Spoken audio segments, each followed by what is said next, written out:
atomic bomb program Roosevelt had set in motion. Scientists on the Manhattan Project raced to develop not just one bomb, but two.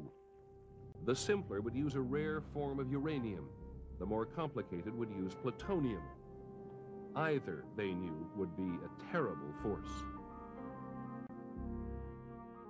The development of a terrible weapon during a war fought for total victory had created a powerful impulse to use it. Only the scientists seemed to understand it would change the world forever.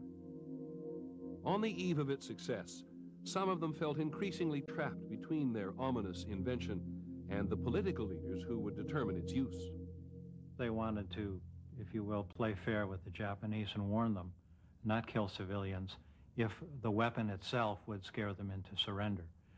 I think more importantly, they wanted to keep from surprising the Russians. They felt that the more of a surprise it was, the more damage it did, the more awesome the weapon appeared to be, the more likely it was to lead to a nuclear arms race. It would, by the nature of its effectiveness, drive the Soviets to get it as quickly as possible.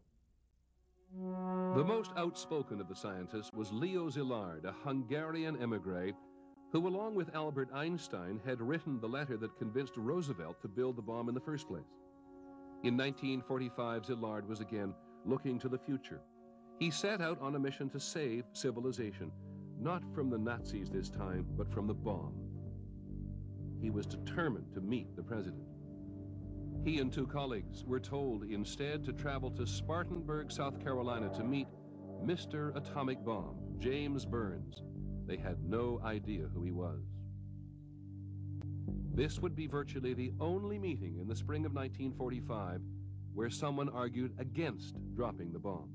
And they sat down with Burns to try to tell him about the need to have international control of this weapon, to tell the Russians ahead of time so they're not surprised, not scared.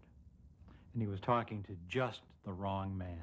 Burns had seen the advances the Russians were making in Europe, and he wanted to impress the Russians with Americans' firmness and with the fact that this was going to be a shared peace. And so to him, the bomb was just the thing he was waiting for. I was completely flabbergasted at the assumption that rattling the bomb might make Russia more manageable.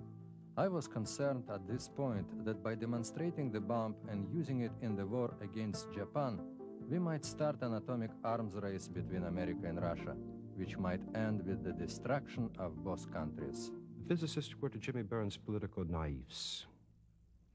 They'd never stood for an election.